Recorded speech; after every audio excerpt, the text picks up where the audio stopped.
este tipo de cuadro.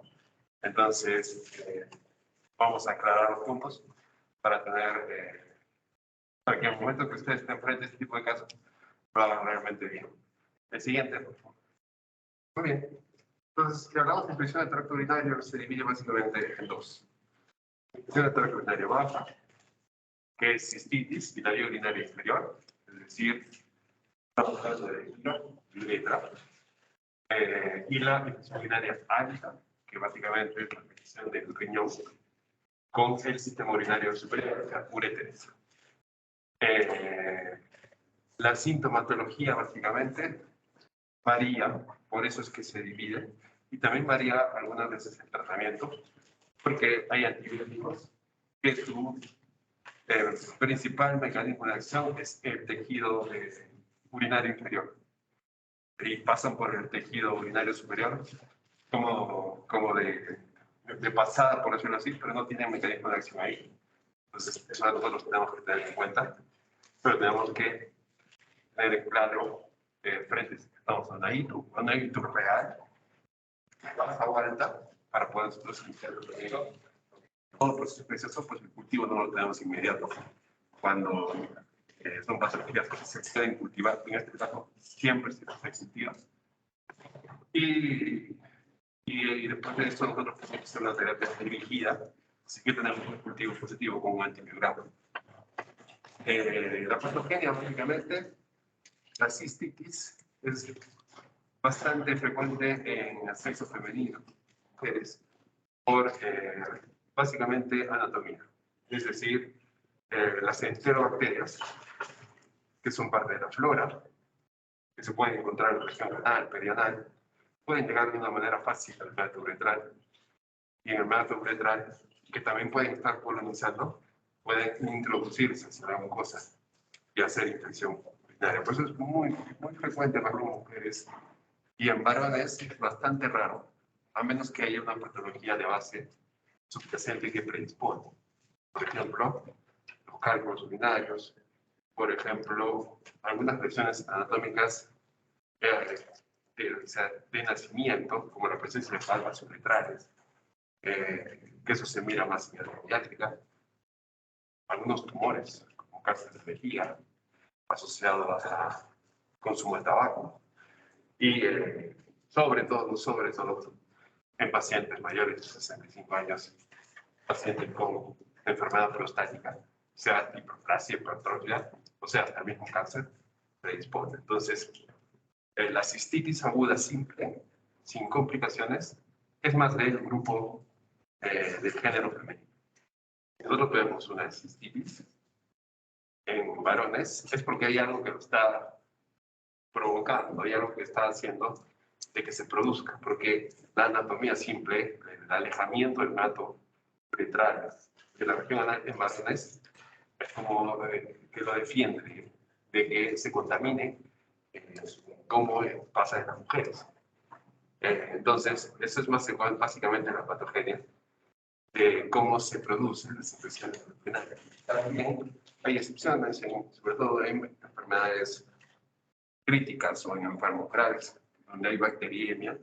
Las bacterias pueden llegar al riñón a través de la sangre e infectar, o sea, producir una pielonefritis. Lo mismo pasa con el sistema linfático. Son situaciones mucho más especiales, las muy menos frecuentes, pero las más frecuentes es básicamente que las bacterias ingresen por el meato uretral y asciendan así hacia la vejiga, ocasionando una ITU baja, o pueden hasta ascender y ocasionar una ITU alta o pielonefritis. La siguiente, por favor. Muy bien. Entonces hay que categorizar, como les mencionaba. ITU baja es lo mismo de hablar que una cistitis aguda simple. Básicamente esto hace mención a infecciones del tracto urinario bajo, pero es una infección localizada. Es decir, las bacterias se introdujeron a la mucosa o al uroterio y ocasionaron pues, un proceso inflamatorio, ocasionaron infección a nivel pero no hubo bacteriemia, no hubo disposición de bacterias en el torrente sanguíneo. Entonces, los síntomas son mucho más irritativos, son mucho más locales. Pero vamos a ver un poco más adelante. Eso identifica cuando el paciente tiene una clínica prioridad, pero todo en mujeres en edad jóvenes, en edad adultas, porque sabemos que siempre el grupo de adultos mayores o de ancianas o de ancianos, las manifestaciones de cualquier enfermedad pueden ya variar, pero clásicamente los síntomas son muy típicos. Haciendo como una mención, hay casos de que hay pacientes que, digamos, pueden tener cierta predisposición a complicarse, como en el caso de diabéticos mal controlados, pacientes neutropénicos o pacientes con tratamiento inmunosupresor, como el uso de crónico, de farmacología.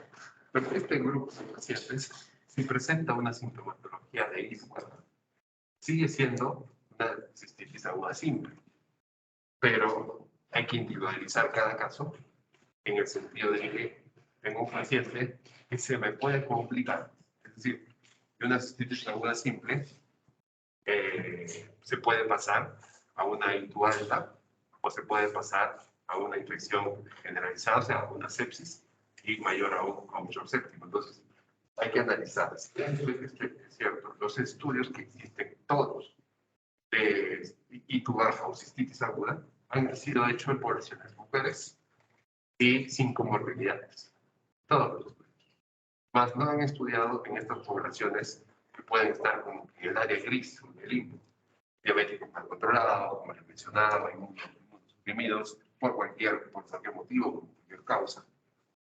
Pero por ello mismo se considera de que ellos tienen clínica de ITU baja, que manejan como ITU baja, pero teniendo la capacidad de individualizar cada caso, porque si nosotros consideramos que el paciente puede complicarse, tenemos la potestad de decir, bueno, mejor lo trato como una ITU ya compleja o complicada, o lo hospitalizo, ¿no? Entonces hay que tener siempre en cuenta los antecedentes que generan cierto grado, no solo de inmunosupresión, sino de una baja respuesta inmunológica hacia la infección. Y la ITU aguda complicada básicamente es la pielonefritis. La pielonefritis es una infección que no solamente está localizada en el riñón o en el uréter, sí es una infección que se disemina, es decir, hace bacteriemia. Y al hacer bacteriemia, pues tenemos estos síntomas generales. La fiebre en pielonefritis, si bien es cierto, no hay un estudio estándar de un punto de corte para considerar una pielonefritis como un requisito, pero la fiebre está en la mayor parte de los casos siempre presente, siempre alta, entre 38 y 40 grados. Quizás a veces es el motivo por el cual la paciente o el paciente acude a hacerse entender. Fiebre muy alta y se puede asociar a escalofríos, fatiga, mucho malestar general, dolor muscular. Pero puede tener un dolor de costado, o sea, en flanco, como un disconfort. O también puede haber dolor en la fosa lumbar. Ahí está escrito como sensibilidad en el ángulo costovertebral, que es lo mismo que la fosa lumbar. Y básicamente eso puede ser a veces dolor, puede ser un disconfort, una sensación incómoda asociada a todos estos síntomas. En los varones, las complicaciones urinarias están mucho más asociadas a prostatitis. Básicamente, es lo más frecuente y se manifiesta como dolor pélvico o perineal. Si es que hay pielonefritis complicada también en el caso de prostatitis, también se manifiesta de la misma forma. En el caso de poblaciones especiales, como le digo, hay que tener consideraciones de manejo único. Mujeres embarazadas, básicamente, ¿por qué? Porque tenemos que conocer muy bien la categorización de los fármacos antibióticos que se pueden dar en las mujeres embarazadas, considerando cada trimestre. Siempre se ha dado mucho cuidado con el primer trimestre del embarazo, que es la formación fetal. Y el otro grupo es los receptores de trasplante renal, que es un tema aparte, pero acá como que tocamos un poquito de en qué momentos se debe de tratar. La siguiente. La microbiología, 95%, Escherichia coli. Es el patógeno muy frecuente, mucho más frecuente en este tipo de infecciones, sea ITU baja, sea ITU alta. Podemos encontrar otro tipo de enterobacterias, como Klebsiella, como Proteus, pero con mucho menos frecuencia. Por ejemplo, el tipo de cálculos que tomamos los cálculos como galliformes, o los cálculos grandes en forma de coral, por eso tienen esos nombres. Y estos cálculos están asociados a infecciones urinarias frecuentes, pero la bacteria que está muy asociada a este tipo de cálculos es el Proteobacterium. Entonces, hay mucha asociación entre cálculos coraliformes y Proteobacterium en este tipo de infecciones. No es frecuente los pacientes que hacen cálculos coraliformes porque ellos tienen una predisposición genética por formarlos, pero se pueden topar con esto. Muchas veces son preguntas, hasta de NAM, hasta de residentado. Pero la bacteria que está más asociada a cálculos coraliformes es Proteobacterium. Y también en los casos de pacientes en cuidados críticos, en una sala de cuidados clínicos, en una sala de hospitalización, donde se tiene pues, una alta prevalencia de gérmenes con gran negativo resistente, de gérmenes gran positivos, podemos encontrar hasta pseudomonas, enterococos, estafaurios resistentes o sensibles, pero siempre tengan en cuenta lo más frecuente, E. coli en el 95% de los casos. El siguiente, por favor. Muy bien. Entonces, como todas las enfermedades infecciosas requieren tratamiento antibiótico, tenemos que conocer básicamente cuáles son los factores de riesgo que me puede hacer pensar que yo estoy frente a una infección por un germen resistente. Siempre tenemos que tenerlo en cuenta. Y ya lo hemos visto en las demás ponencias y lo vamos a seguir repitiendo. Es uno, que tengamos ya el antecedente de que este paciente ya vino con un historial de ITU y tiene un cultivo con gérmenes resistentes.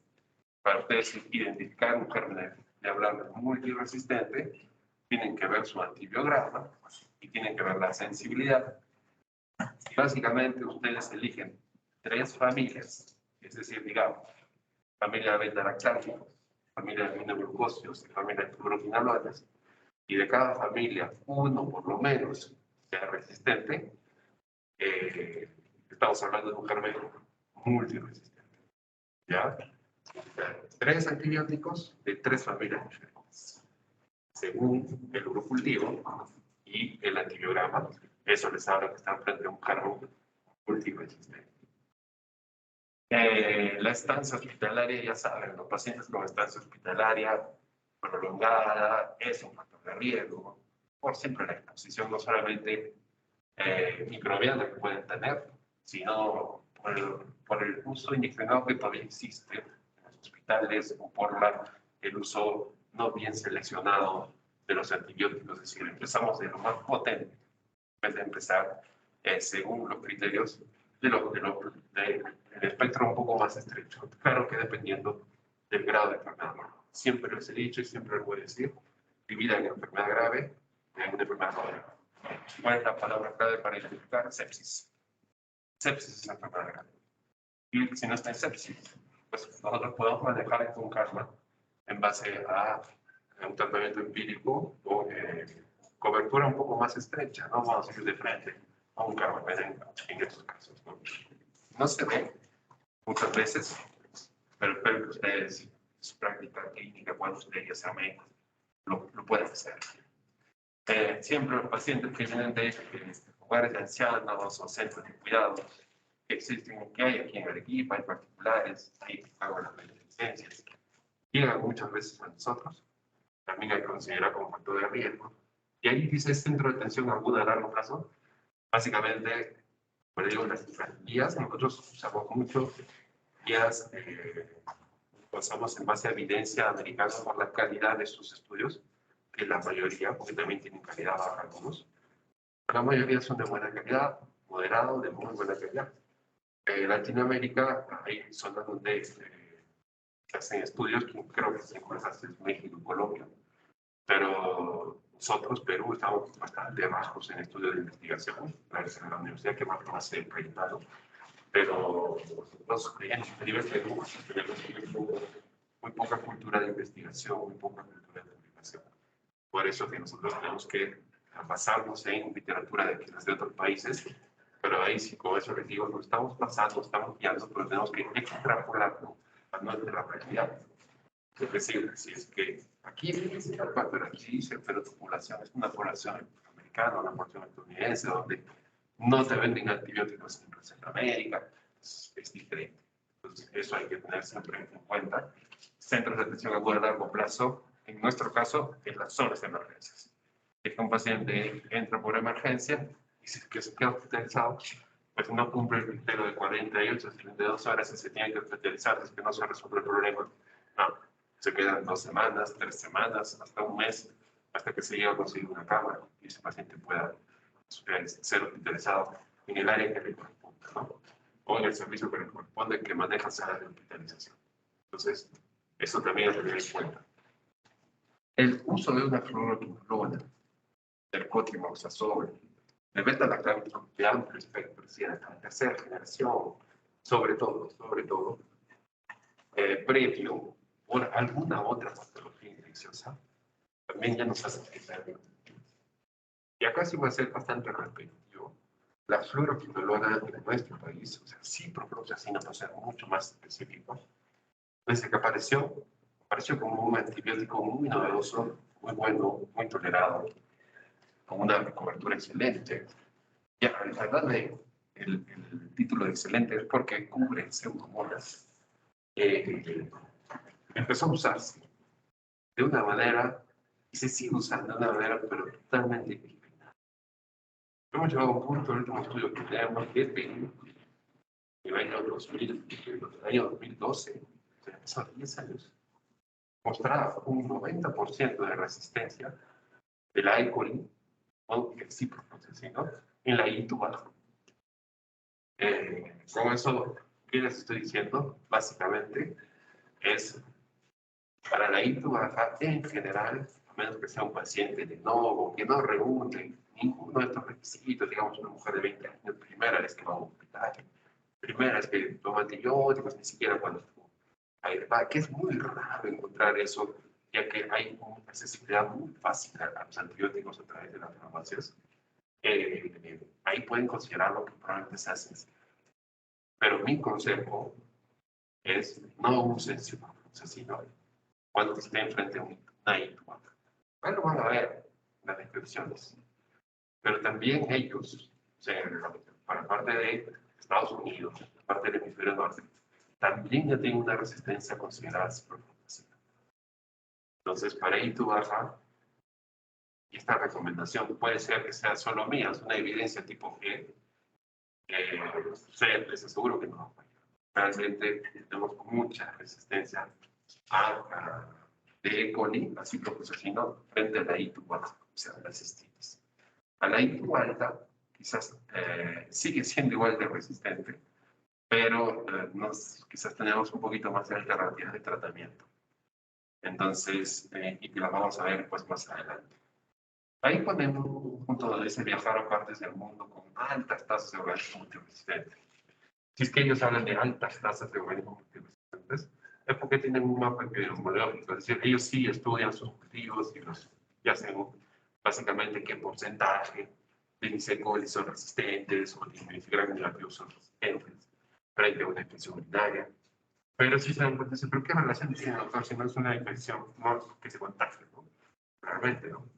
Y la relación va exactamente, y si ustedes siguen básicamente el símbolo, los países que predominan, y si bien es cierto, es una evidencia epidemiológica no muy regular, es India, Israel, España y México. Quizás España es el que menos tiene, pero son países con también sistemas de salud, Israel no mucho, pero India y México sobre todo, sistemas de salud muy parecido al nuestro, muy parecido al nuestro. India quizás está peor que el nuestro por la cantidad de demanda de pacientes que tienen y por la informalidad que existe para la adquisición de antibióticos. Entonces, si que uno va o va a estos países, pues tiene no el riesgo, pero tiene esa capacidad de presentar algún proceso infeccioso, porque ahí acceder a los sistemas de salud también es difícil por la demanda, o a veces, muchas veces caro desde el punto de vista privado. Tiene necesidad de simplemente ir a una farmacia y comprarse algo. Como pasa aquí. Y de esa forma se puede generar la resistencia antimicrobiana. Y el que van a ver, cuando ustedes estén haciendo cola para comprar algo en una farmacia, va la persona y le dice de frente a la técnica farmacia, estoy con mal de ahorita. Y simplemente se basa porque dicen que su orina tiene un olor más fuerte. La orina huele más fuerte. Y el técnico de farmacia le dice, dame usted Urocol, le dice, ¿no? Urocol es ciberprotector. 2 veces al día por 5 o 7 días, o sea, no es su trabajo, o sea, nosotros no estamos discriminando lo que ellos tienen que hacer, pero eso lamentablemente no está fiscalizado. Particularmente yo cuando alguna vez he ido a comprar un antibiótico por un proceso gripal o mejor dicho por un proceso de amigdalitis, cosas así, nunca me han pedido receta. No sé si a ustedes me ha pasado, pero nunca me han pedido receta. Es más, hasta ahí está le indican, ¿no? La receta. Ese es uno de los puntos donde parte la gran resistencia al ciprofloxacino, pero son varios puntos. Entonces, es por eso que lo tengan en cuenta. La resistencia a múltiples fármacos, como le dije, se refiere a eso, ¿no? Un antibiótico por 3 familias. Entonces, hablamos de múltiples, incluidos las beta-lactamasas de espectro extendido. No sé si habrán ya estudiado esto en microbiología, pero quizás es lo que más van a.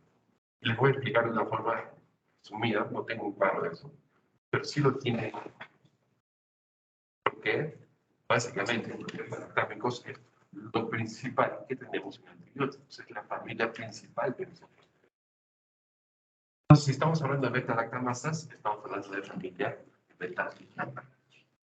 Traten de hacer un cuadro y en una columna pongan penicilinas, en otra columna pongan cefalopurinas, de primera, de segunda, de tercera y de cuarta generación. En otra columna pongan carbapenems, en otra columna pongan monobactámicos, entre paréntesis, astrónomos, que es el único de esa familia. Entonces, si nosotros estamos frente a una bacteria, y esto lo sabemos con la lectura y la interpretación, el puro cultivo, estamos frente a una bacteria que es productora de penicilinasas. Quiere decir que no puedo usar ningún antibiótico de la familia de las penicilinas. No se confundan, penicilinas es una subfamilia dentro de la gran familia que se llama beta-lactámicos. No se puede usar ninguna. Si nosotros estamos frente a una bacteria que es resistente a penicilinas y a cefaloporinas de primera, de segunda generación, estamos frente a una E. coli que se llama BLEA, significa beta-lactamasa de espectro ampliado. Es decir, tengo de opción de tratamiento de la familia de beta-lactámicos, cefalosporina de tercera, de cuarta, carbapenems. Y si estamos frente a una PLE, una E. coli PLE, como dice acá, que significa beta-lactamasa de espectro extendido, ¿qué significa? Que esa bacteria ya es resistente a la familia de penicilinas, es resistente a la familia de cefalosporina en general. Y mi única opción es carbapenems dentro de la familia de beta-lactámicos. Y si tenemos la muy mala suerte de tener una bacteria E. coli productora de carbapenemasas, es decir, resistente a carbapenemas, lamentablemente ya no podemos usar ningún antibiótico de los beta-lactámicos. Ni siquiera astronauta, porque astronauta por sí solo ya tiene una alta resistencia considerable en aproximadamente un 30%. Eso es lo que más van a ver. y van a escuchar ecolile, pero la palabra ple, la beta-lactamasa, no solamente corresponde a ecol, corresponde a todas las bacterias de muy buenas gram negativas. Ellas son las que pueden producir beta-lactamasas de algún espectro específico. El siguiente. Las manifestaciones clínicas, como les dije, y tu baja irritación oral. Siempre recuerdo así. Estamos hablando de disuria, o sea, es el dolor, el ardor, el orinado, más frecuente. Urgencia urinaria, o sea, tienen ganas de ir a cada rato al baño. Y realmente orinan poco, orinan en gotas, mucho dolor. Puede haber dolor suprapúbico, es la irritación de la vejiga. Y en algunos casos pueden haber hasta hematuria, se llegan a orinar sangre o con lavado de cara, eso es hematuria macroscópica, o a veces nosotros en el examen de orina lo que vemos es una hematuria pero microscópica. Básicamente cuando este paciente llega con una clínica tan fluida, ustedes ya están frente a una isla. ¿Qué es lo que tienen que hacer? Recolectar su muestra para el cultivo e iniciar el triótipo de forma empírica, como lo vamos a ver. Si no hay factores de riesgo, en su casa, les hago un tratamiento. Y regresa a su control y ver si el cultivo creció algo y si que nuestro tratamiento está bien dirigido. En cambio, los síntomas y signos de una tipo alta, pues dije, como ya hay bacteriemia, tenemos síntomas generales. Fiebre, escalofríos y pielonefritis, así como endocarditis, son bastante altas porque producen bacteriemia, producen mucha bacteriemia. Es lo que más recurre. Y puede haber también síntomas neurovegetativos, puede haber náuseas, vómitos, sensación de mareo. Y tienen este disconfort en flanco, el ángulo opuesto vertebral, también o sensual. Básicamente, estos síntomas de cistitis clásicos, como lamentablemente no toda medicina es absoluto, no siempre se cumple universalmente. Sobre todo en grupos etarios de adultos mayores. Ahí es donde ya empieza a cambiar lo clásico. Pero en general en adultos jóvenes, en adultos más o menos hasta antes de los 50 años, en la clínica es bastante clásica. Pero tienen que tener en cuenta de que no siempre lo van a encontrar como les estoy describiendo. O sea, siempre tienen que pensar en todo, pero tienen que tener su orden de prioridades y su esquema de trabajo, su esquema mental de trabajo. Eso ustedes lo van informando poco a poco con la práctica. En el caso de los hombres, ahí todo esto sea prostatitis, básicamente. O síntomas muy parecidos a la prostatitis. Básicamente es el confort perineal o dolor pélvico. Eso es lo que dice el hombre. Pero el hombre, básicamente, si el hombre tiene uretritis, está muy asociada a una uretritis monocócica, es decir, a una infección de transmisión sexual.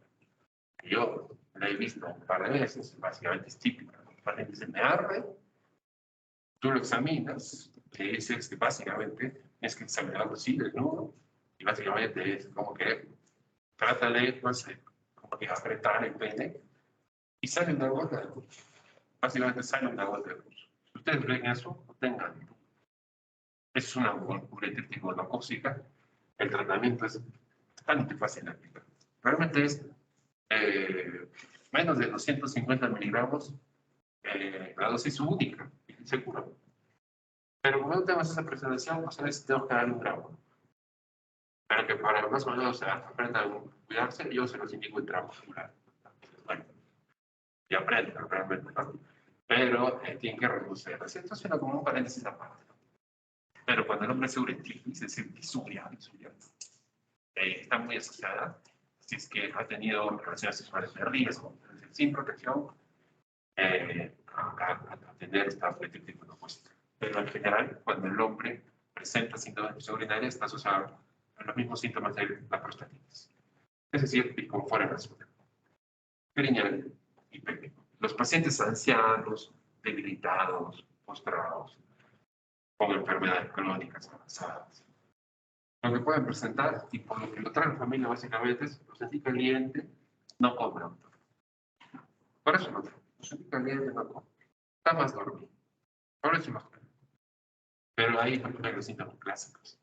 Es por eso que si ustedes llega un paciente adulto mayor, ya en estas condiciones, ¿no? De un estado basal deteriorado, dependiente de sus actividades básicas de la vida diaria, nosotros tenemos que echarnos a buscar si no hay un foco infeccioso, porque es lo primero que tenemos que pensar. Siguiente. Entonces, la terapia antimicrobiana empírica debe iniciarse de inmediato. Ustedes identificaron el cuadro, ya empiezo a tratar. Porque si aquí no vas a esperar exactamente el urocultivo, más o menos demora 48 a 72 horas. No lo vas a dejar al paciente con esas molestias que son terribles. La paciente lo refiere como que siente que orina vidrio. No puedes dejar a la paciente, hay que tratarla, ¿no?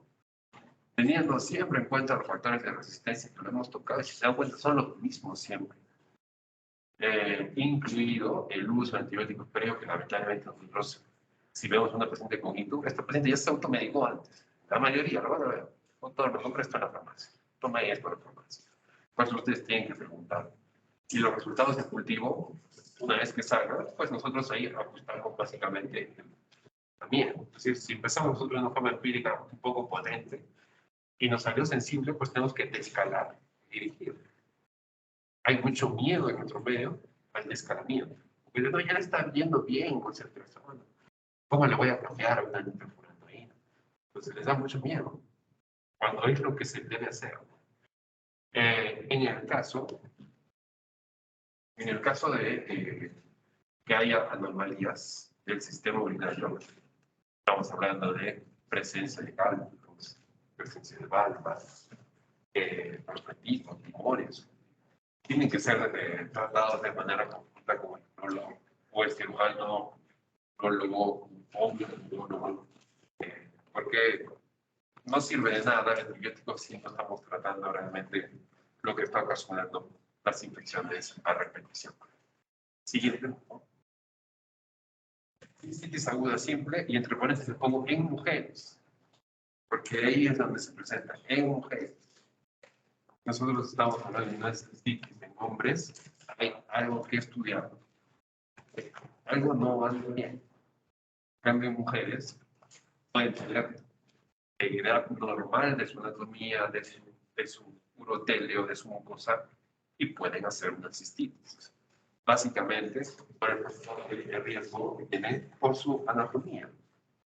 Y porque pueden ser rápidamente colonizadas, pueden los gérmenes ingresar por el método uretral con mucha más facilidad, por simple anatomía. Acá el tratamiento, básicamente, nitrofurantoína y fosfonicina, casi 100% de sensibilidad a E. coli, mejor dicho, de cualquier tipo de espectro de resistencia. Acá, si se dan cuenta, ninguno es de la familia de betalactámicos. Y van excelente, van con la intubación. Los dos los tenemos a disposición, pero de la nitrofurantoína LP de liberación prolongada, solamente en la parte privada, y es un poco cara, pero el beneficio es que se da solo 2 veces a la semana, y tienen una cobertura que los protege de gastritis asociada a medicamentos. Pero hay casos que no lo tenemos, como en el hospital. Solo tenemos la nitrofurantoína 100 miligramos, siempre cubierta, no de liberación prolongada. En ese caso, hay que dar una tableta cada 6 horas, o sea, 4 tabletas al día. El efecto secundario, el más indeseable, es la gastritis, por lo que produce el gastritis. Es por eso que si ustedes van a dar una nitrofurantoína, uno, pues tienen que tener muy en cuenta de que puede producir una gastritis. Con eso no lo estoy diciendo, tienen que darle un retraso a la sociedad, no. Tienen que explicar al paciente. Va a ser un régimen, acá dice de 5 a 7 días, ya los últimos estudios. La ITSA está que se pelea básicamente. La ITSA es el Centro de Estudios de Enfermedades Infecciosas de Estados Unidos. Está que se pelea con otro grupo de infectólogos de Estados Unidos sobre el tiempo de tratamiento. Y está que se pelea sobre menos tiempo, da el mismo efecto de inflación que más tiempo. Por ejemplo, en neumonías, está que se pelea 8 días versus 15 días. Y acá dicen entre 5 y 7 días. Pero lo que está saliendo últimamente en evidencia es que realmente pues tienen razón. Es decir, Un régimen corto no solamente nos asegura que el paciente se cure, de 5 días en este caso, sino evitamos mayores efectos secundarios que hacen que el paciente no se adhiera al tratamiento y lo abandone. Y si abandona y hay un tratamiento incompleto, ya estamos en un factor de riesgo más para generar resistencia. Tenemos que pensar siempre en eso. Nitrofurantoína, la que venden de 100 miligramos, la genérica, sin recubierta, es bien barata, bien accesible. Pero hay que explicar que produce un poco de estrés, que trae de comer antes de, que básicamente son 5 días de tratamiento. Y en el caso que no lo toleres, pues tienes que regresar para cambiarte otro antibiótico, pero no lo vas a abandonar. O sea, hay que educar al paciente. En el caso de la fosfomicina, es un antibiótico excelente. Excelente para intubar. Los dos, nitrofurantoína y fosfomicina, para cistitis. O sea, intubar. Excelente la fosfomicina. Uno, su forma de aplicar. Viene el sobre de 3 gramos. Se distribuye así como una sal de antios en medio vaso de agua. Se toma y se acabó el tratamiento. Dosis única. La adherencia es perfecta, es excelente el antibiótico para se le vuelvo a recalcar. Pero tiene un problema, el costo. Más o menos el sobrecito, solo el sobre de fosfomicina, está costando o no baja de los 70 soles. Solamente el sobre. Entonces, ese es el problema. Por eso, puede usted, ellos siempre tienen que explicarlo, pero es un poco caro. Mira, es fácil de tomar, es bueno, es muy bueno, pero puede ser caro. No sé si es que lo puedes. No, no puedo, Dora. No estoy ahorita en condiciones. Bueno, vamos a la nitrofurantoína, que es muy económica, pero sabemos que genera un poco de gastritis, ¿no? Pero los dos son excelentes. Van realmente bien. Siempre cuando ustedes inician un antibiótico que tiene mucha molestia, hay que explicarlo de forma clara. Con el primera pastilla que tomas, con el sobre que tomas, no va a desaparecer por arte de magia. No va a desaparecer. Básicamente, tú vas a sentir el cambio, la diferencia al tercer día. Hay que explicarse. Si no, ellos sienten que primero día toman y si no me hacen nada, lo dejo. Hay que explicar.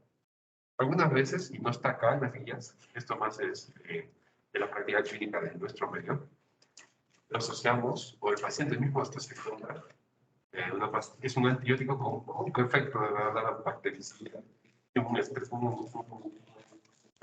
estrecho, casi ni funciona como antibiótico, que es la fenazopiridina, o piridina, la marca, pero tiene un buen efecto sobre los síntomas irritativos. Es realmente bueno, sí les calma. Entonces, a veces les asociamos el antibiótico a esta fenazopiridina, que también viene en 100 miligramos. Y la puede dar cada 6 o 8 horas, pero la dan sobre todo los días que saben que van a tener más molestias, y los 3 primeros.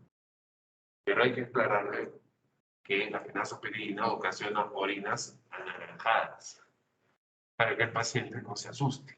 Viene con todo el dando así, ¿qué va a pasar? Se asusta. Pero si ustedes explican, no pasa nada.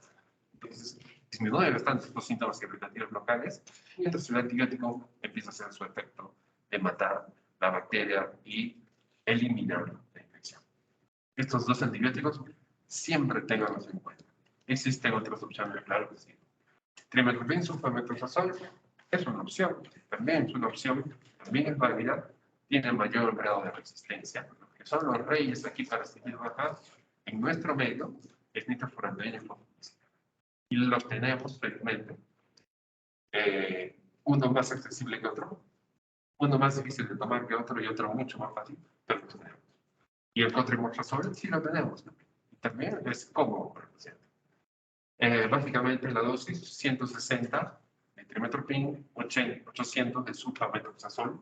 Sabemos que viene una tableta, un comprimido, una tableta compuesta, y se utiliza una tableta cada 12 horas. Y miren, el régimen acá es bien corto, de 3 o hasta 5 días como y el paciente también puede ir bien. Si quieren, le pueden asociar piridina o fenazopiridina a los terapeutas, sí, lo pueden hacer, para que el paciente sea más llevadero.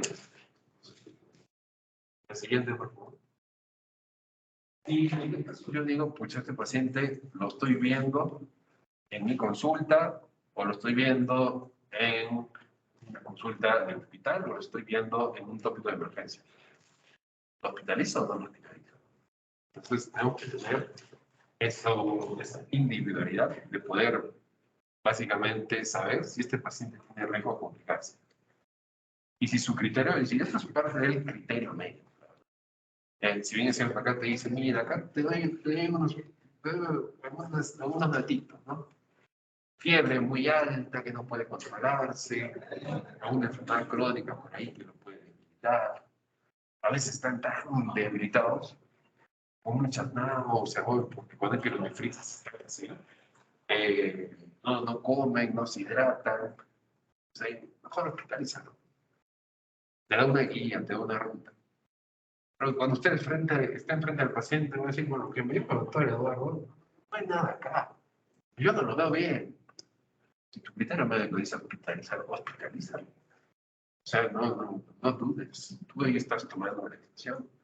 Y ahí yo siempre le digo, la medicina, de por sí es 50% conocimiento y 50% criterio médico. Y el criterio médico básicamente es tomar decisiones. Hay que tomar decisiones. Entonces, si tu criterio dice, para mí, este paciente tiene riesgo de hacer una evolución torpe, tiene riesgo de complicarse, porque no solamente lo viste, sino viste su entorno social, le dijiste de poco apoyo familiar, o vive solo, ¿no? Viste todo en contexto, dijiste yo, mejor me la puedo hospitalizar.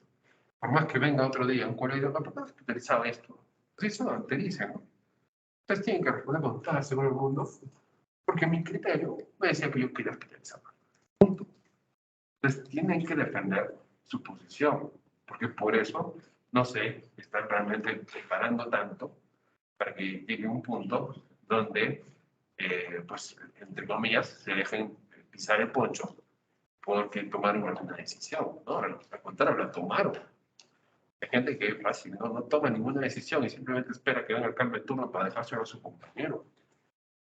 Ustedes, pues, no, ustedes pueden tomar una decisión. Es lo que tienen que formar. Eh, Eso es como un consejo. Pero siempre apliquen. Ahí es donde ustedes marcan la diferencia. El médico que toma realmente decisiones. La siguiente, por favor. El tratamiento ambulatorio, en la mayoría de las ITUS no complicadas, las ITUS que vemos que no tienen factor de riesgo, que hemos estudiado bien al paciente, sabemos que va a ser una adherencia, he entendido bien lo que he explicado. Pues las trato de forma ambulatoria, sin duda.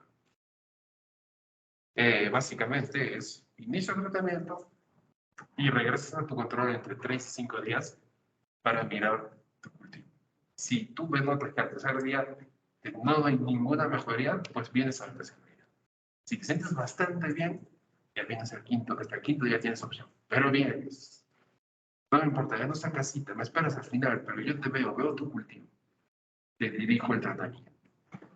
Entonces, básicamente es más o menos lo que yo hago y veo si es que el tratamiento estaba bien, pues lo continúo. Y ahí sí que le tengo que básicamente cambiar el antibiótico, ahí sí le tengo que dar un adicional. Es decir, bueno, saco un adicional porque tengo que cambiar el tratamiento. Pero los tienes que hacer de los tienes que educar. Porque ellos se sienten bien y ya se olvidan de todo, se olvidan del médico, se olvidan. Entonces, esos tratamientos, como les digo, tratamiento ambulatorio y con su control respectivo, no solamente para ver cómo le fue, sino para también analizar el puro cultivo. Pacientes, por ejemplo, hay un estudio, es un estudio, mientras menos pacientes haya en un estudio, la evidencia es más baja, para que ustedes más o menos entiendan, ¿no? Pero fueron 44 pacientes con pielonefritis sin ninguna comorbilidad de importancia, y a ellos fueron a sala de emergencia, y básicamente se le dio una dosis inicial para enterar, digamos, extracción de 2 gramos endovenosos. Y luego de eso, se le completó con un antibiótico, y no exactamente de la misma familia, pero con un antibiótico empíricamente aceptable frente a lo que estábamos pensando. Se le completó sus 5 días o hasta 7 días, ¿no? Yo le digo 5 días con confianza en este tipo de pacientes. Y se vio una resolución de hasta un 97%. O sea, pueden también hacer eso, ¿no? La siguiente, por favor. Y acá quizás los cuadros más importantes, ¿no? el tratamiento del paciente. Y siempre que esté enfrente de un paciente, estoy frente a qué tipo de paciente, ¿no? ¿Qué población estoy, no? Es un enfermo crítico. Al hablar crítico, ya sabemos que en teoría, que a veces no está porque estamos con una gran demanda y no hay camas en UCI. Pero si es un paciente crítico, debe estar en la UCI. Ese paciente debe estar en la UCI totalmente invadido, porque por algo se deben unir cuidados intensivos, porque yo los molesto en muchos monos intensos, ¿no? Realmente. Entonces, están totalmente invadidos. Porque el paciente está crítico, lo requiere, ¿no? Realmente lo requiere. Entonces, acá hablamos de, nos preguntamos, pero ¿tiene riesgo de resistencia? En el caso de un paciente que está en la UCI, pues depende mucho de su control y su mapa epidemiológico de las infecciones más frecuentes que tiene. Hay unidades, como les comenté, que sí lo tienen. Si tienen una prevalencia de más del 10%, que este paciente sí tiene riesgo de tener esta bacteria resistente y por ende voy con todo, para resistente. Pero y si no, pues tengo que usar los otros criterios, ¿no? Estuvo recibiendo antibióticos previos, estuvo hospitalizado, viene de un balanceado, o sea, todo eso, recibió fluoroquinolonas, eso es importante, inicio. Y si no, pues inicio como para una bacteria multiresistente. Y como está en la UCI, pues sí tengo que pensar no solamente en gram negativos, sino también en gram positivos. Entonces, si yo pienso en gram positivos, lo primero que pienso es en estafilococcus. Y de la UCI, pues más difícil encontrar una sensible en la UCI. Entonces, acá arrancado con vancomicina, 15 a 20 miligramos por kilo, cada 8 a 12 horas, con o sin dosis de carga. Esto es variable dependiendo no solamente de la función renal, sino también del estado del paciente. El tan crítico, por ejemplo, en shock. Entonces, el paciente va a demorar a llegar a la dosis terapéutica, al margen terapéutico. Entonces, mejor doy una dosis de carga para asegurarme de que es rápido llegar a la dosis terapéutica, porque no tengo tiempo a esperar a la quinta dosis para que suba el escalón del margen terapéutico. Y más asociado a un carbapenem antiseguro. Imipenem, que lo tenemos 500 miligramos cada 6 horas, y oral, meropenem, un gramo cada 8 horas, y oral. Ustedes saben que los beta-lactámicos requieren corrección de dosis renal. En el caso que esté frente a ello, tienen que pensar hacer los ajustes. Y doripenem, que no lo tenemos, y aprovecho para decirles, doripenem es el que tiene de la familia carbapenems el mejor efecto antiseguro, el más potente. Existe doripenem, 500 miligramos cada 8 horas. Básicamente, como les comentaba, la justificación de usar una terapia tan amplia de un paciente que está con una sepsis o un shock séptico de foco urinario, así es como se considera, es que básicamente el temor que existe es que la terapia que yo pueda dar sea insuficiente, basándome solamente en que no puede ser sensible nomás. Entonces, si es insuficiente y me va mal, lo hacen básicamente, esa es la justificación que ellos usan, porque pues está crítico. Entonces, ya sabemos que eso no solo depende de la gente, o sea, de la bacteria, sino también de la respuesta del huésped. Entonces, básicamente ellos van con todo. Por eso son los intensos. Y algunos de ustedes van a hacer van a acompañar con todo. En la UCI tú hagas de persona, ellos, sobre todo que te dicen, olvídate de ese antibiótico, ¿no? Nosotros no usamos eso acá. Entonces, y básicamente, si nosotros tenemos un dispositivo muestra que básicamente se puede descalar, idealmente debería hacerse. Lamentablemente, todavía no hemos adaptado a estas nuevas evidencias que muestra la ciencia. Puedes escalar con confianza, siempre y cuando no solamente tu cultivo te lo diga, sino tu paciente esté yendo bien. Yendo bien, lo voy a quitar, entonces va a ir mal. Entonces, existe mucho temor en eso. Lo van a sentir, no hay duda de eso. Pero eso es parte de su crecer, eso es parte de su aprender. Pero si no están metidos ahí, no lo van a sentir. Yo siempre les aconsejo. tras sus narices, ¿no? O sea, en el buen sentido de la palabra, cuando sean internos sobre todo. Tengo un caso grave y muchos de eso ahorita vengo, esta llamada me he visto, a mí me ha tocado trabajar con residentes que ven un caso grave, ahorita vengo, están llamando del piso. Nunca volvió y me dejaron solo con el paciente grave. Y al final de eso yo me di cuenta y me hicieron, de cierta forma, un favor, porque nos formaron, ¿no? De una forma, o sea, que me moría de miedo, pues probablemente sí, pero no lo demostraba. Es decir, y no me quedaba congelado, es decir, no, no, ya pues voy a hacer lo que conozco. Y eso fue lo que, en cierta parte, te va formando. Por eso, o sea, se van a morir de miedo muchas veces. Yo sí, este es otro consejo que les doy, no lo demuestren, no vendan su inseguridad. Hay gente que se aprovecha de esa vulnerabilidad. Ustedes muéstrense seguros siempre. Por más que por dentro estén, como dicen, quizás en la crisis, pero no importa. Ustedes muéstrense siempre seguros. Poco a poco se van a dar cuenta de lo importante que es eso, cómo los va a formar, cómo los va a hacer fuerte mentalmente. Por eso le digo, no todo es conocimiento. En el caso de pacientes que están hospitalizados, pero que no tienen factor de riesgo para bacterias resistentes o multidrog-resistentes, tenemos la opción de ceftriaxona, 1 gramo es la dosis, y viene de 1 gramo en la presentación, pero creo que es 2 gramos, 1 gramo endovenoso. También hay presentación intramuscular, que duele más que la misma penicilina benzatínica, pero también se puede usar. O hiperacilina fosfolipano. Este es un muy buen antibiótico. Es una penicilina, que es la hiperacilina, asociado a un inhibidor de beta-lactamasas, que es el tasonol. Acá les pone 3.375 gramos. Esa es la dosis de piperacilina. Pero usualmente ustedes van a ver la presentación, dice 4.5 gramos. De endovenoso cada 6 horas, porque están sumando la dosis de piperacilina más la de tasonol.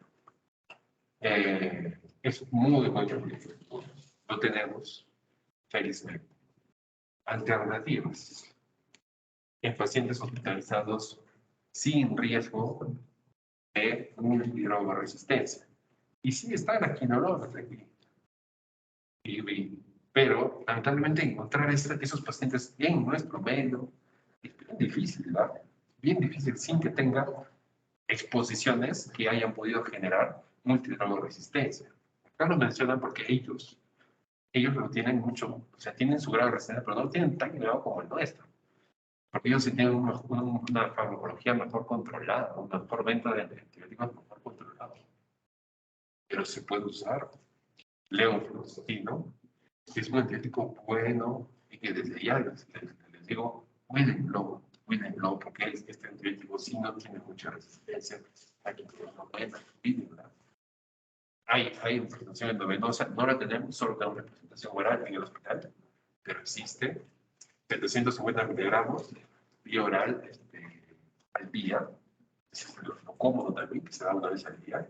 Ciprofloxacino, 400 gramos, 2 veces al día, es el antibiótico que más veo en todos los pacientes que entraron por el área de emergencia. Que inician ciprofloxacino con ceftriaxona o con cefepime. Pero hubiera un protocolo. Y que a veces entramos, y se lo digo porque yo me incluyo, entramos en automatismos. Hacemos cosas repetitivas. Pero no siempre nos preguntamos, ¿por qué lo estoy haciendo? ¿Por qué lo estoy dando? No es que mi colega también lo da. No, o sea, ustedes tienen que ver la base de justificar su uso de antibióticos.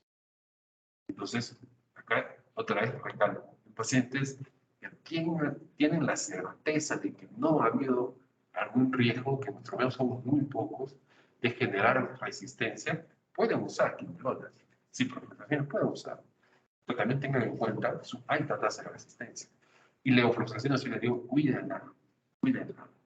Y ciprofloxacino, si que usan vía oral, 500 miligramos 2 veces al día, es el tratamiento. Si tienen ciprofloxacino, ellos de liberación prolongada, con eso ellos se aseguran la adherencia al paciente. Por eso lo hacen, porque es una toma al día. Que el paciente cumpla. Pero cuidemos mucho la leofloxacino, la ciprofloxacina para en pacientes, o sea, infecciones, aunque no tengan riesgo, siempre con pinzas, siempre con pinzas. Y si es que se sospecha en otro germen, o sea, gram positivos, enterococo, Staph aureus. ¿Y por qué lo sospechas? Porque además después no solamente lo cultivo, sino que estás pidiendo un gram y cultivo. Y el gran es rápido, solamente es una tinción y te dice, bueno, predomina germen gram positivos. Entonces tú dices, oh, ya, sospecho en Staphylococcus o sospecho en enterococo. ¿Qué puedo usar? Puedo seguir usando piperacina tazobactam, en el error médico le llaman pipetazo. Puedo seguir usando el pipetazo. Entonces, realmente cubre, ¿no? Y se sospechan pseudomonas, y acá, claro, su nombre siempre es pseudomonas. Nosotros decimos pseudomonas. ¿No? Su nombre, más que sea una sola bacteria que está acá frente a nosotros, es pseudomonas. Ya si sospechamos en pseudomonas, también pipetazo, piperacina tazobactam, cubre. Y fluoroquinolona, la que cubre, es ciprofloxacin. Y esa es la que, por lo menos en pseudomonas MDR, todavía ayuda, todavía sirve por su efecto antipseudómono. Pero E. coli, con resistencia, no, ya olvídense de la ciprofloxacina. Lamentablemente, en nuestro medio la hemos destruido, por decirlo así.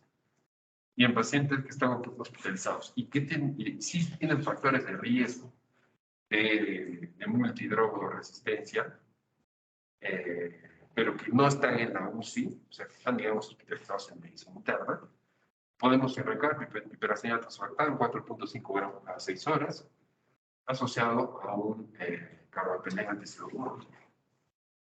Imipenem, 500 cada 6, meropenem, gramo cada 8, y doripenem, que espero que en un momento lo tengamos, 500 cada 8, siempre considerando la función renal.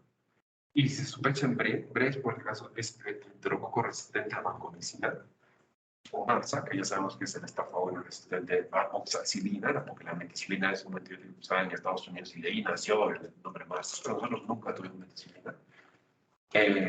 Ahí se da para MARSA, vancomicina, para BRE o el enterococo resistente a vancomicina tenemos en nuestro medio solo una opción, que es la insulina. Porque otra opción es daptomicina, que es un muy buen antibiótico, pero no lo tenemos. La siguiente, por favor. En pacientes ambulatorios. Básicamente, si es que pienso que hay resistencia o baja resistencia sobre todo a quinolona, por eso ustedes asocian mucho a fluoroquinolonas, porque es lo que más van a ver, lo que más le dan. Entonces yo tengo que decir, bueno, este paciente tiene o no resistencia o grado de resistencia a ciprofloxacina. La mayoría sí, la mayoría sí. Pero en el caso que reúna el grupo que no, podemos dar, sí podemos dar y quizás puede ser efectivo, ¿no? Pero siempre tengan en cuenta exactamente el grado de resistencia aquí en el equipo. En general en el Perú, más o menos es bastante alto para ITU por Escherichia coli, productora de un grado de resistencia sobre todo, ¿no? O sea, de beta-lactosis. Es resistente a todo, no solamente agarra la familia beta-lactam, se agarra quinolonas. Entonces hay que tenerlo muy en cuenta si usted lo va a dar, ponérselo con pista. Las dosis son las mismas, 5 a 7 días. Yo les aconsejo hagan un régimen cortos, se asegura, porque la evidencia ya nos está mostrando una buena respuesta. Y levofloxacino, cuídenla, realmente cuídenla mucho. Y tienen que dar, no les estoy diciendo no la den, pero sí analicen bien si es que tienen otras opciones antes de darlo. Se sabe que la prevalencia comunitaria de resistencia a fluoroquinolonas, mejor dicho, sí se sabe que la prevalencia es más del 10%. Ya nosotros, para resistencia para fluoroquinolonas, ya nosotros tenemos que pensar en otro antibiótico. Y nosotros tenemos más de 10%, nosotros tenemos más de 50%. Entonces, por eso, ya se sabe, lamentablemente aquí en el pueblo no hay ningún estudio. Por ahí alguien se anima a hacer un test en eso, nos va a ayudar mucho. Pero sí, básicamente, si nosotros demostramos cuál es la prevalencia, ya tenemos que pensar en otro antibiótico. Y acá tenemos ceftriaxona, ertapenem, gentamicina, tobramicina. Acá habla de una vez. ¿Por qué? porque te dice, le puedes dar una dosis como que de ataque, de una forma parenteral con cualquier familia de estas. Y luego de eso le puedes dar vía oral, si quieres, una quinolona. Pero acá te dice, puedes seguir con ciprofloxacina, porque ya iniciamos con una dosis de otro antibiótico y seguimos con la ciprofloxacina hasta completar 5 a 7 días. Pero en nuestro medio no va a funcionar mucho. Se lo digo realmente. Entonces, acá nosotros iniciamos, pues, ya pensar en otro antibiótico que vamos a verlo más adelante. Lo que sí quiero que graben mucho es que para infección urinaria, sobre todo la INTU baja, la ciprofloxacina dejó de ser útil para nosotros. Sobre la fluoroquinolonas, básicamente, o sea, frente a fluoroquinolonas, tengo riesgo de efectos secundarios. Básicamente, lo que hago es ya, es decir, evito la fluoroquinolona.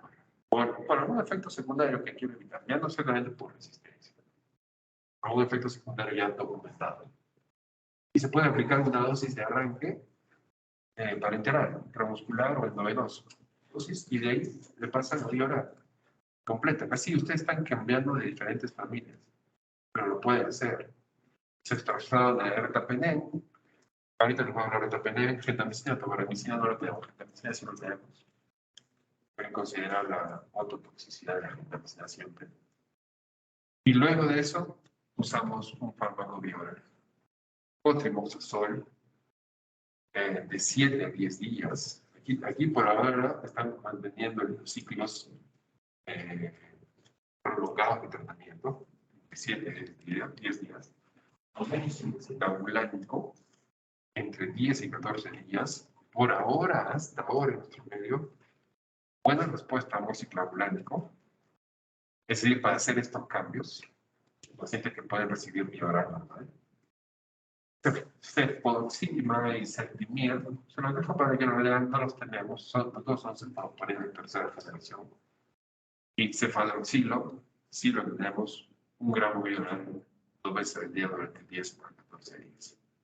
Esto, ambos grupos, está hablando de pacientes hospitalizados, que sí le puedo dar fluoroquinolona, y el otro, porque sí lo puede tolerar y porque sabemos de que no tiene factor de resistencia, y el otro grupo, al final, sí le puedo dar porque no tiene factores de resistencia, pero por el otro lado, porque tiene efectos secundarios documentados que hace que mejor no le dé, pues tenemos esta alternativa. Pero esta alternativa la podemos extrapolar para nuestro medio, porque como les digo, usar ciprofloxacino o encontrar ese paciente perfecto sin ningún factor de riesgo, sin haber tenido acceso a antibióticos ni a nada realmente, es difícil encontrar.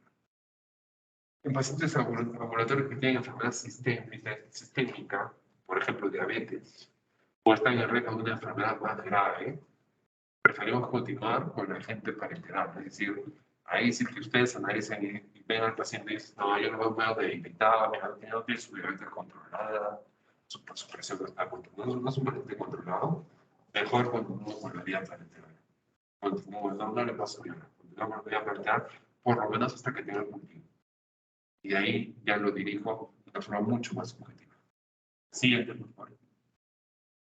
Y básicamente, el ertapenem, aquí más o menos sí les quiero dar ertapenem, de lo que le comenté, de las bacterias BLE, E. coli sobre todo, es decir, que me deja bloqueadas las penicilinas, me deja bloqueadas las ceftriaxonas, y solamente tengo la primera opción, y esa es la primera indicación.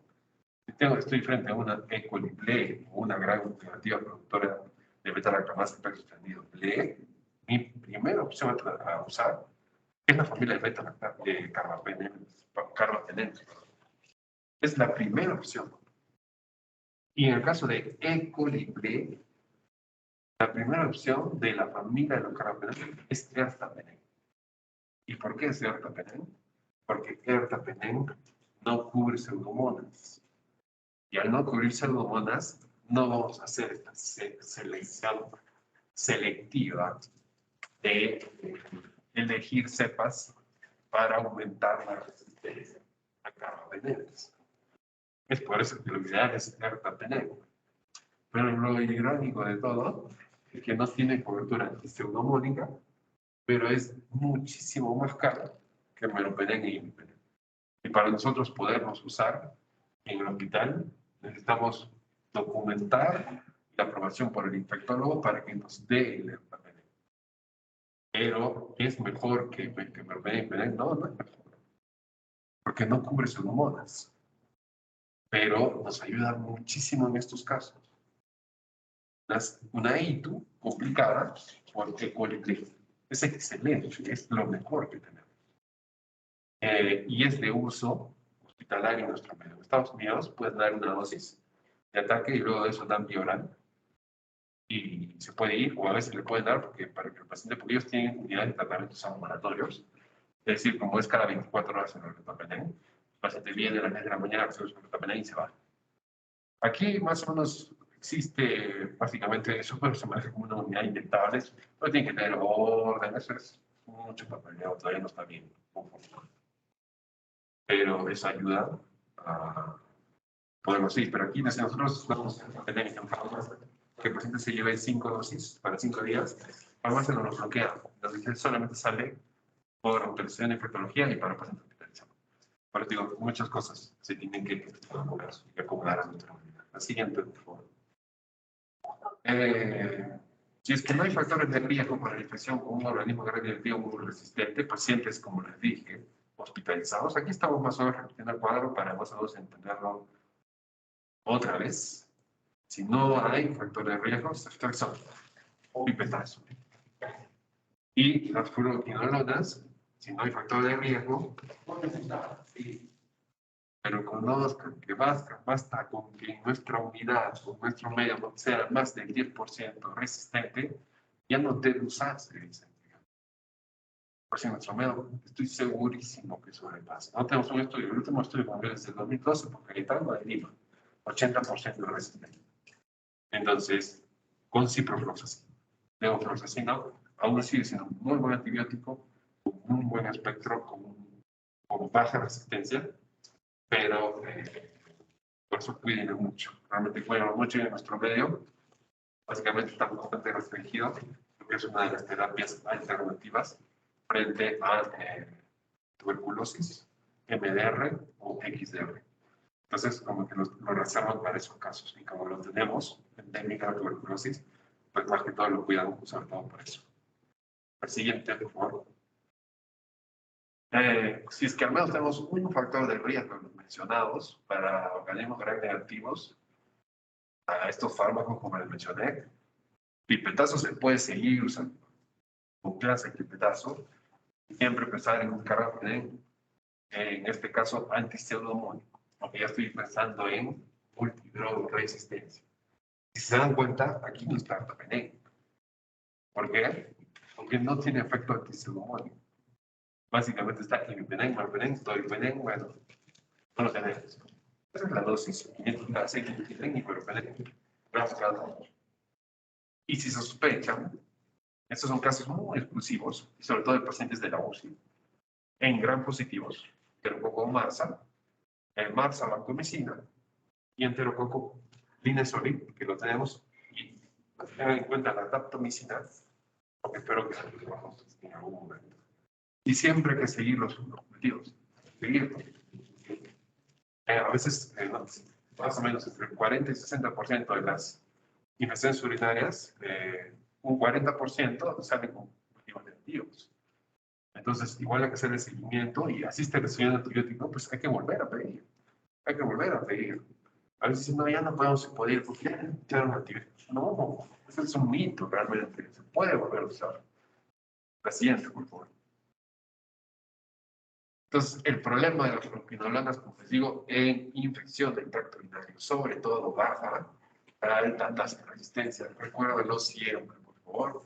Levofloxacinos, guárdenlos si que tienen otras alternativas. La siguiente. Alternativas a fluoroquinolonas. Ceftriaxona, podemos usarlo. Como agente parenteral, que puede ser endovenoso, intravenoso, de 1 gramo cada 24, por automático. Nosotros damos 2 gramos cada 24. cosas que son difíciles de cambiar. El ertapenem, como le dije, que tiene esta gran beneficio de no cubrirse hormonas, va directo con, es como que ha sido hecho para las grandes negativas productoras de beta-lactamasa en pesos tendidos, o sea, otra vez explico. Y sin que me genere resistencia a los otros carbapeneros. Estoy cuidando a los otros carbapeneros. Excelente antibiótico, pero con restricciones hasta absurdas por su precio, que no debería ser así, ¿no? Y en el caso de alguna contraindicación de uso de extracción de ertapenem, que es idealmente lo que se debe usar. Se puede usar notabromicina, pero esto sí manténgalo como una alternativa, como decía me quemé, ¿no? Pero que con ertapenem, recién ertapenem, bien difícil que encuentre. Lo difícil es acceder a la factura. Pero si lo tienen, usen. Entonces se inicia con esta dosis de pacientes con que tú dices, no, pues bueno, quinolona no, en la mayoría de todos. Pues ustedes pueden dar pueden iniciar en pacientes hospitalizados una terapia con ese antibiótico. Se extracción hasta que sale el cultivo, muestro cierta sensibilidad, continuo, muestro que es play, cambio a carbapenem. Lo puedo hacer para enterar hasta completar un ciclo de 5 a 7 días, sí, normal. O también lo que se puede hacer es das una dosis de extracción o das una dosis de carbapenem y luego, la siguiente, por favor, luego pasas a Viola. Eso siempre cuando tu paciente no está en sepsis. Es decir, es un paciente que tuvo una infección, pero no es una infección grave, es un proceso infeccioso que tengo que tratar. Entonces le puedo pasar a Viola. Es decir, recibió una, como que eso se puede extrapolar mucho a las áreas de tópico de emergencia. Porque si tú tienes una I, no lo vas a hospitalizar, ni siquiera tienes cama para hospitalizar. Entonces, ¿qué haces? Le das su dosis, es extracción, digamos, y luego se lo pones a la casa con tratamiento de oral. Y ahí tienes tus alternativas, ¿no? Otrimoxazol, de la dosis, como le digo, 2 veces al día, entre 7 a 10 días. Amoxiclavulánico va bien, en nuestro miedo también. En Estados Unidos están que se pelean, no sirve, si sirve, no sirve. Bueno, en nuestro miedo sí sirve. Aumentin es la marca que básicamente comercial la que se usa. 875 viene de amoxicilina, 125 viene de clavulato. 10 a 14 días, miren más o menos el tiempo que usan, que todavía, por ahora, ahorita, en Estados Unidos, en la ITSA, y todos los grupos de sociedades de enfermedades infecciosas están que se pelean entre 8 y 14 días, 8 a 14 días, 8 a 14 días. Para ahora están tratando de sacar evidencia, porque esa pelea no es, pues, básicamente, que ni experiencia, no, ellos están haciéndolo en base a estudios, ¿no? Cefpodoxima y Cefdimir, los dejo para que lo lean, para que se vayan familiarizando, no los tenemos, sepan que son ceftriaxonas de tercera generación, y cefadroxilo sí lo tenemos, y es un gramo entre 10 a 14 días. Si le ponen rangos 10 a 14 días, yo siempre les voy a aconsejar, véanse al rango menor, 10 días, siempre les voy a aconsejar. Básicamente para los pacientes ambulatorios que tienen una enfermedad sistémica, otra vez, si hablamos de enfermedad sistémica, ustedes tienen que transformarlo para que lo entiendan mejor. Digan diabetes, tienen diabetes. O están en riesgo de enfermedad más grave, diabetes y obesidad, ¿no? Para que lo entiendan mejor, porque todos los gorritos, lamentablemente, o los obesos, se complican siempre con algo. Preferimos continuar la terapia parenteral. Es decir, ahí sí, ustedes, si iniciaron con ceftriaxona, terminen con ceftriaxona, y si iniciaron con ertapenem, terminen con ertapenem, básicamente. Y si iniciaron con gentamicina, terminen con gentamicina. La gentamicina, básicamente, es un antibiótico que siempre debe ir asociado por sí solo, no funciona tan bien. Y no se usa micacina, ¿por qué? Porque la micacina tiene un espectro antipseudomónico. Entonces, está cuidando no generar resistencia o seleccionar cepas resistentes de estas bacterias gram negativas a más antibióticos, ¿no? O sea, se está cuidando el arsenal, por decirlo así. Y siempre hay que seguir los cultivos. Siempre los cultivos nos olvidamos por completo, ¿no? Hay que seguir el cultivo, hay que llamar al paciente, hay que decirle, usted tiene que revisar. 3, 5 días, vamos a ver si está bien. La siguiente, por favor. La terapia antimicrobiana dirigida y duración, es decir, una vez que yo tengo mi cultivo y si es positivo, pues básicamente lo dirijo. Eso se llama lectura e interpretación del antibiograma. Es Entonces, por eso les explicaba esto. Lo que más van a mirar es E. coli. Y el arsenal preferido para la E. coli son los beta-lactámicos. Y hay que saber identificar, saber interpretar. Porque, por ejemplo, nosotros, y eso es una causa muy frecuente donde caen muchísimos. Cuando tenemos una E. coli sabemos que es resistente a penicilinas y cefaloporinas, toda la familia. Pero nosotros vemos el antibiograma y vemos que es ceftriaxona sensible, que es de tercera generación, y cefepime resistente, que es de cuarta.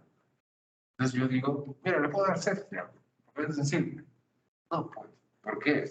Porque basta con que te agarre uno de cuarta generación y ya te está comiendo toda la familia, por más que te haga sensible, otra cefaloporina. Por eso digo, se interpreta el objetivo. Si nosotros lo leemos, sensible, sensible, intermedio, sensible, sensible. Bueno, te vamos a dar este. Ese es un grave error. Eso es muy fácil de hacer. Lo que ustedes van a ir aprendiendo, y eso sobre todo lo van a aprender en su residencia, es a interpretar los antibiogramas evolutivos, ¿no? Una vez que lo pensamos, pues básicamente dirigimos el tratamiento. Si el tratamiento está bien, lo que hemos dado, continuamos. Si el tratamiento que hemos iniciado es muy potente, es decir, que empezamos con meropenem y nos sale que realmente es una bacteria E. coli blea, o sea, es solamente resistente a penicilinas y cefaloporina de primera y segunda generación, puedo dar Septria, puedo descalar y dar Septria. Entonces, eso es básicamente lo que entiendo. Y en el caso de que tengamos enterococo y el paciente es un paciente que no está en sepsis, es un paciente tranquilo, no necesariamente que tenga que dar midazolam, amptomicina, que son básicamente antibióticos de uso hospitalario. Puedo tratarlo de una forma ambulatoria como cicilina. Básicamente la dosis ahí pone 875, pero no tenemos, entonces nos acomodamos. Le damos 1 gramo 2 veces al día y algunos textos o contextos también de situaciones especiales. El paciente puede ser que esté estable, pero tiene alguna enfermedad que lo puede debilitar. Otras piensan en diabetes. Mejor le doy 1 gramo de 8 horas. Eso es más seguro. La siguiente, por favor. La duración. Ahorita están que se pelean. Están que se pelean exactamente. 8, 14 días, 8, 14 días, 8, 14 días. La guía de Surviving Sepsis, la última que tenemos del 2021, básicamente dice 8 días de antibiótico. Ahí sí lo dice claro. No habla de enfermedades exactamente, sino sepsis. 8 días. Pero dice, en el caso en que el paciente no muestre mejoría, se puede prolongar el tratamiento. O sea, no cierra la puerta del todo. Y esa es la importancia de individualizar cada caso. Lo mismo pasa en las infecciones urinarias. Puedes dar un esquema corto. Si tienes una paciente mujer de 23 años con graves cistitis, sin ningún factor de riesgo, puedes dar un esquema corto de 5 días. Tranquilamente. Yo lo he hecho muchas veces y ha ido bien. Pues ya tengo una señora de 60 años diabética, obesidad grado 1, como que la veo como que no va a cumplir mucho su tratamiento.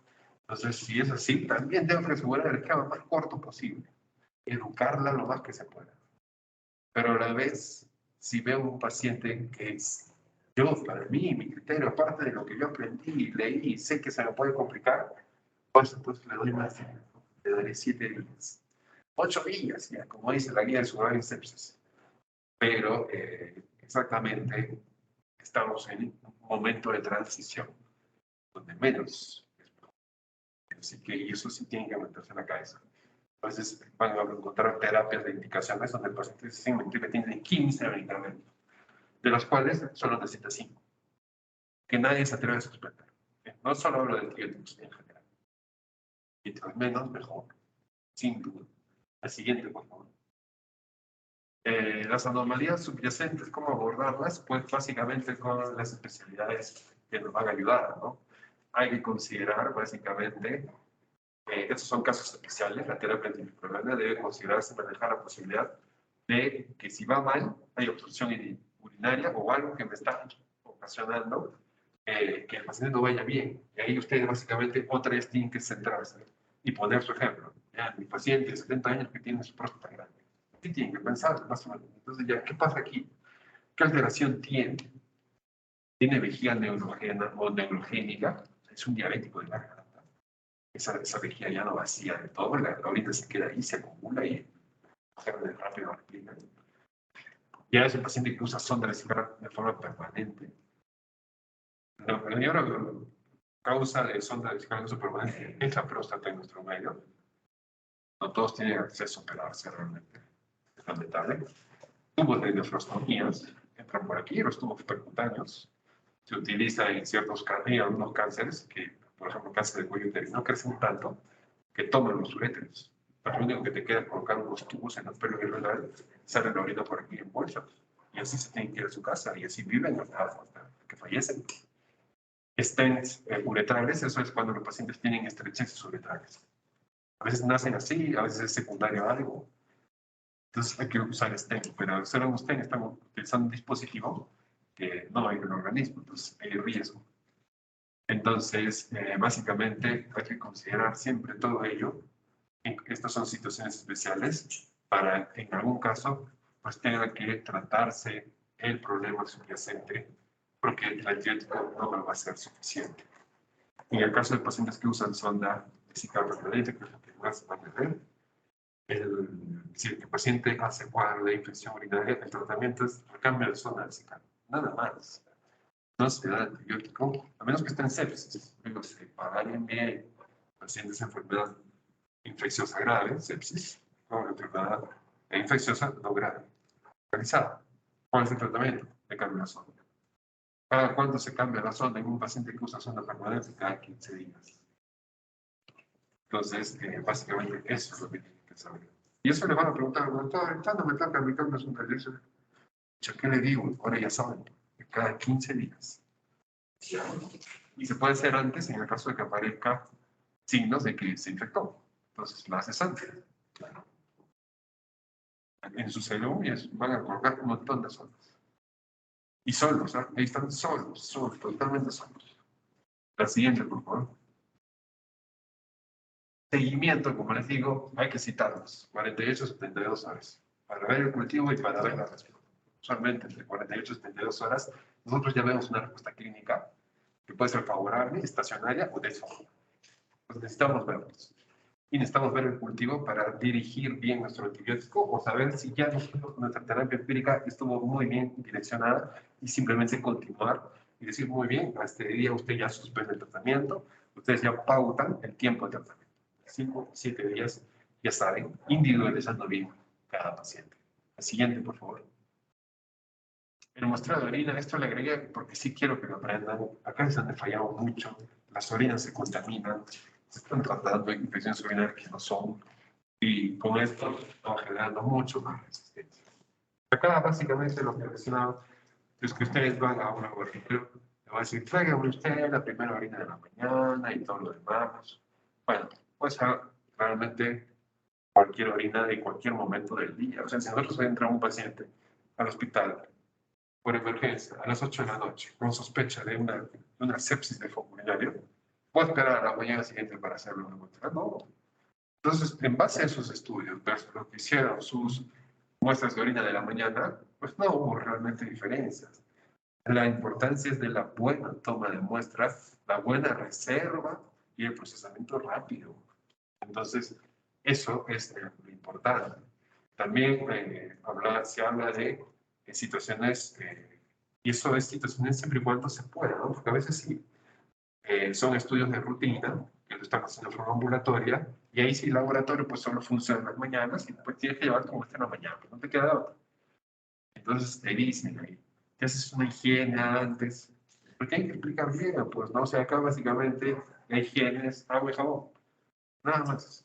Secar bien la zona, en el caso de las mujeres separar bien los labios, en el caso del hombre, si es que no está circuncidado, pues jalar de una forma bien el prepucio para que no se contamine la muestra. Y una vez que empiezan a orinar, siempre dicen, a mitad de chorro, es un mito que yo trato de romper, siempre por eso yo mismo les explico al paciente cómo va a tomar su muestra. Porque el mismo técnico laboratorio le dice, orina usted, la mitad luego corta, y luego de eso recién pone usted el vasito y sigue. Y entonces el segundo chorro, les dicen, no es que no es el segundo chorro, es a mitad de chorro. Es decir, están orinando para caer en la primera micción, por decirlo así, sin que corten, están barriendo ya las bacterias que han podido estar en el meato uretral, están limpiando el meato uretral, y mientras siguen orinando, recién se pone el vasito. Y el vasito se llena todo y luego lo saca. Y sigue fluyendo la orina. Por eso se llama esa mitad de chorro. Ustedes tienen que cortar el chorro, esa mitad de chorro.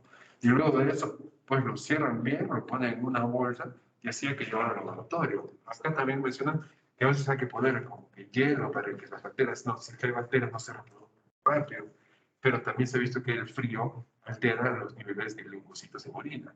Entonces, básicamente, es llevarlo lo más rápido posible para que sea procesado de una forma rápida. Eso ya es problemas del sistema. Es decir, si ustedes llevan, hicieron todo eso, llevan, te reciben la muestra y la muestra recién la pasan al laboratorio 3 horas después. Ese problema ya es del sistema. Pero ustedes hicieron bien su recolección. Entonces, con eso nos aseguramos de tener exactamente una buena muestra.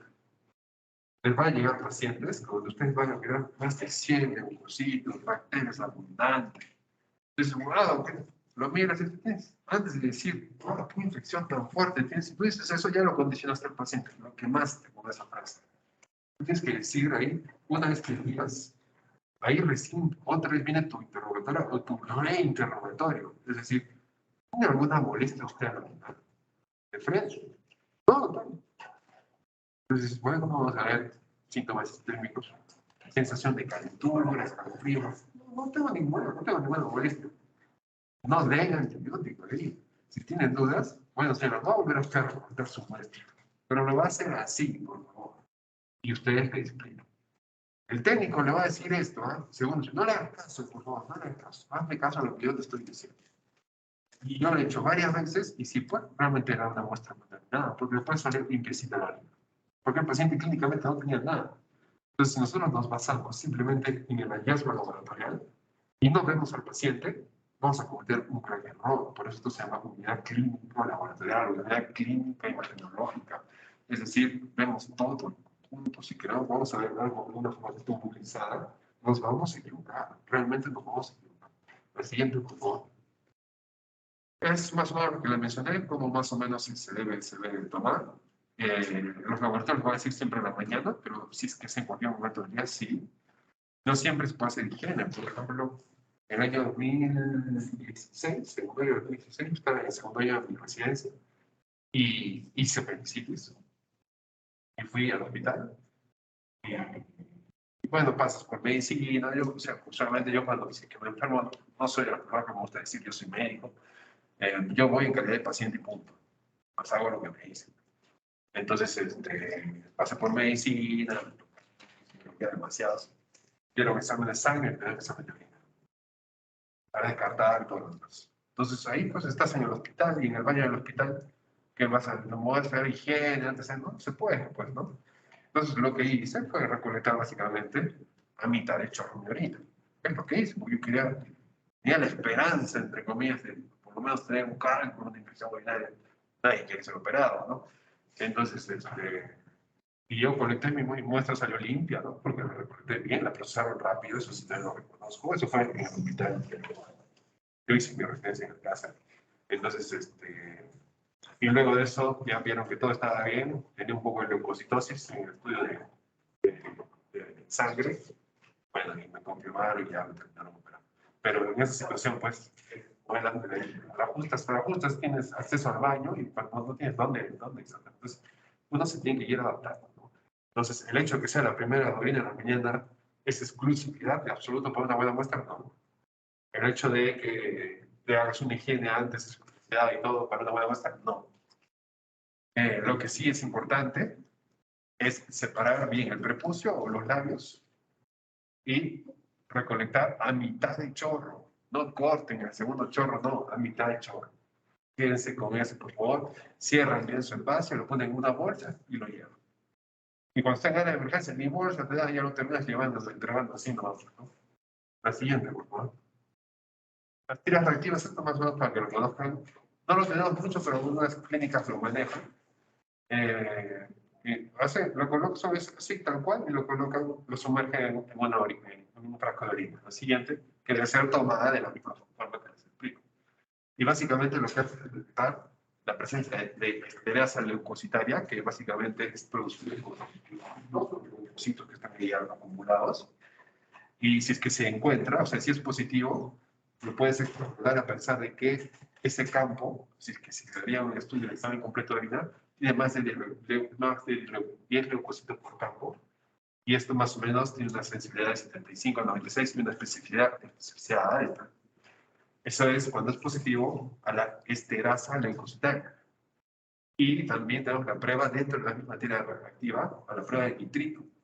El nitrito se transforma gracias a bacterias gram negativas, no todas, algunas, que producen, a ver la siguiente, por favor, que producen una enzima que se llama la nitrato reductasa. Entonces, aquí está E. coli en la cabeza, Proteus y Klebsiella. Las demás no producen.